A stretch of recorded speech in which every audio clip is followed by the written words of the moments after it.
Melissa was driving home from a late shift at the hospital, a little after 1 a.m., on a stretch of Interstate 70 she'd driven hundreds of times before, familiar enough that she barely had to think about the route, just the kind of tired, automatic driving you do at the end of a long shift when your body knows the way home even if your mind is somewhere else entirely.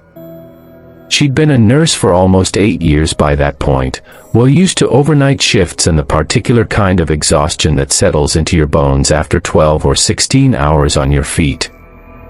She'd left the hospital alone, gotten in her car alone in the empty employee parking lot, checked her mirrors out of habit before pulling out, exactly the way she always did. She remembered specifically glancing at the back seat while adjusting her mirror in the parking lot, the way you do almost unconsciously before pulling out of a space at night, and confirming, without really registering it as a deliberate check, that the car had been empty. She was certain of that, the same certainty she had about locking her front door or turning off the stove, not something she consciously verified, just something she knew.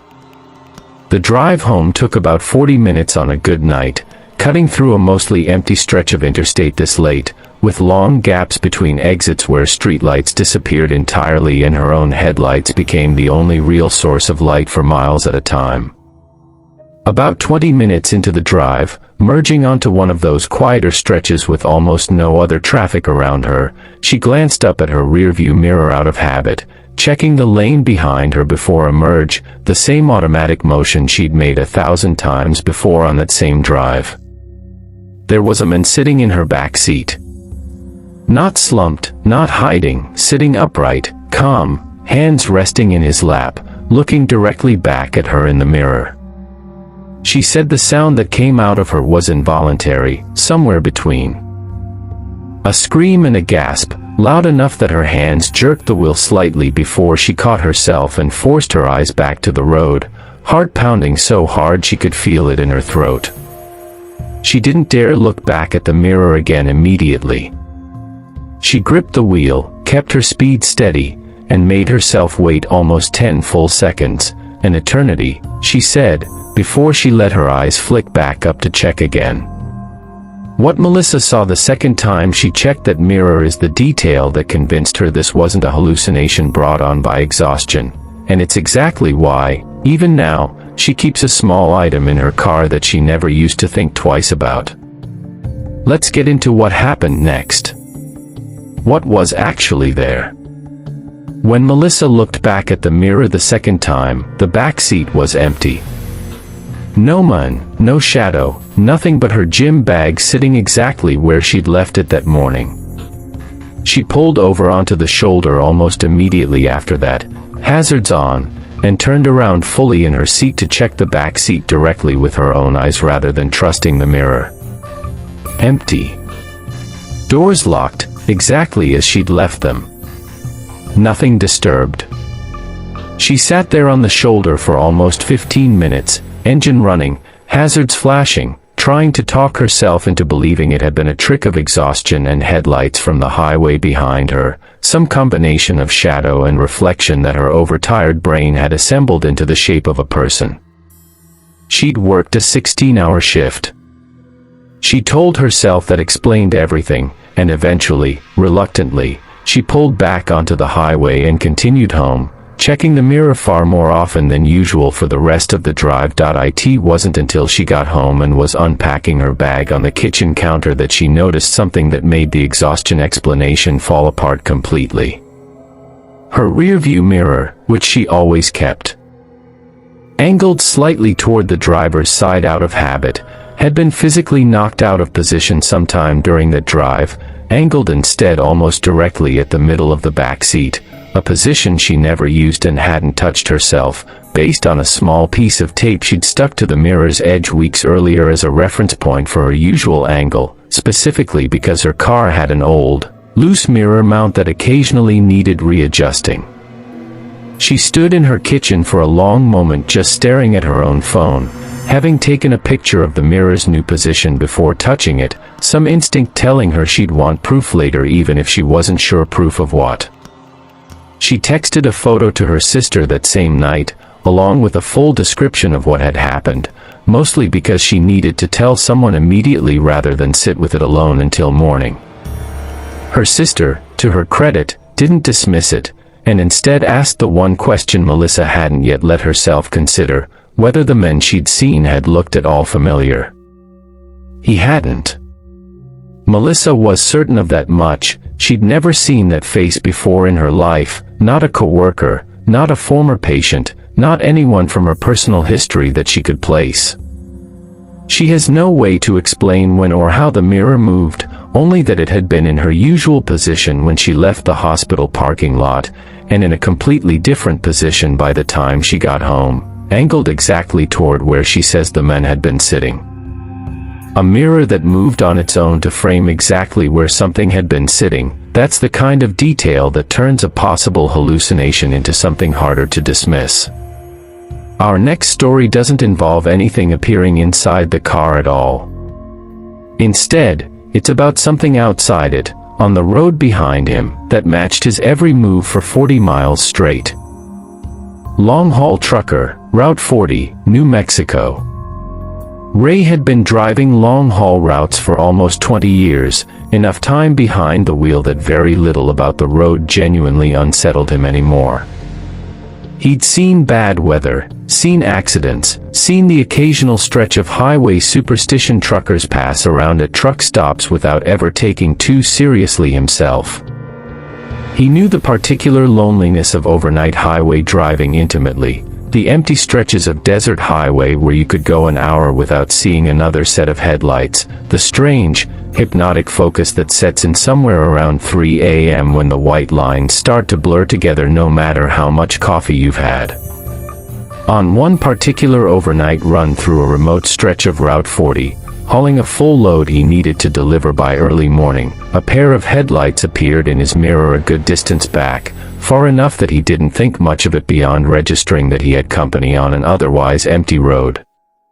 He'd gone almost 90 minutes without seeing another vehicle at all before that point, making the appearance of headlights, if anything, a small relief rather than a concern.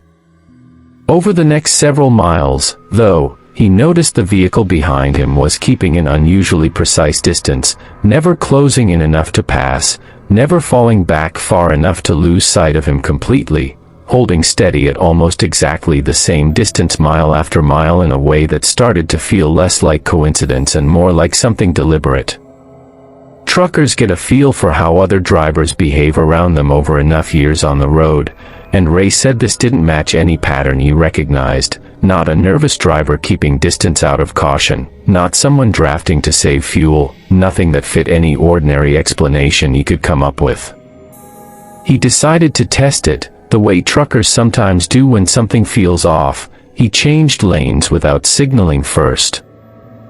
A habit-breaking move specifically meant to see how the vehicle behind him would react. The vehicle changed lanes at the exact same moment he did, matching his movement so precisely that Ray said it looked, in his mirror, less like two separate vehicles reacting to each other and more like one vehicle towing another on an invisible line. If you're still with me, Ray's story gets stranger from here, because what happened when he finally slowed down enough to let the vehicle pass is something he still brings up, unprompted, to other drivers at truck stops to this day. If you've ever felt like you were being followed on a long stretch of highway, tell me about it in the comments. I read every single one, and stories exactly like these are how this series keeps going.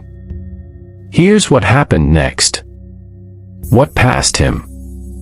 Ray slowed his rig down gradually, easing off the accelerator over the course of almost a mile, expecting the vehicle behind him to eventually close the gap and pass, the way any normal driver would if the truck ahead of them was clearly slowing to let them by. Instead, the vehicle behind him slowed at almost the exact same rate, maintaining that same precise distance no matter how much speed Ray shed, refusing to close the gap even when there was nothing in front of Ray at all to explain why anyone would hold back that long. He finally came to a near stop on the shoulder, hazards on, fully expecting the vehicle to pass him now that there was no ambiguity left about his intentions. The headlights behind him held steady at a distance for almost 30 full seconds, long enough that Ray had time to reach for his CB radio and consider calling it in, before the vehicle finally did move, but not forward past him.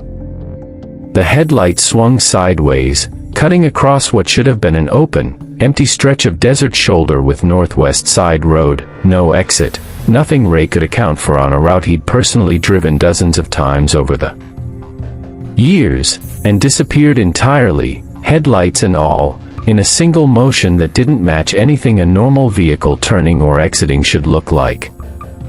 Ray sat on that shoulder for almost 10 minutes before he trusted himself to keep driving, running through every possible explanation he could think of and coming up short on every single one.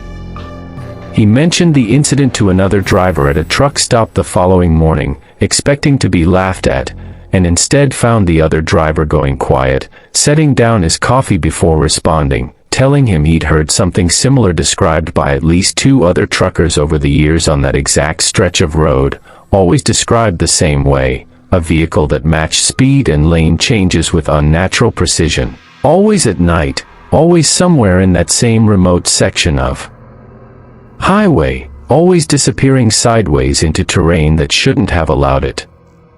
That same driver told Ray he'd started referring to it, half-jokingly among the regulars at that particular truck stop, as the shadow rig, not because anyone had ever gotten a clear look at what kind of vehicle it actually was, but because every account described it the same vague way: headlights, a dark shape behind them, and that same unnaturally precise following distance, never any more detail than that no matter who told the story. Ray asked if anyone had ever reported it to the highway patrol.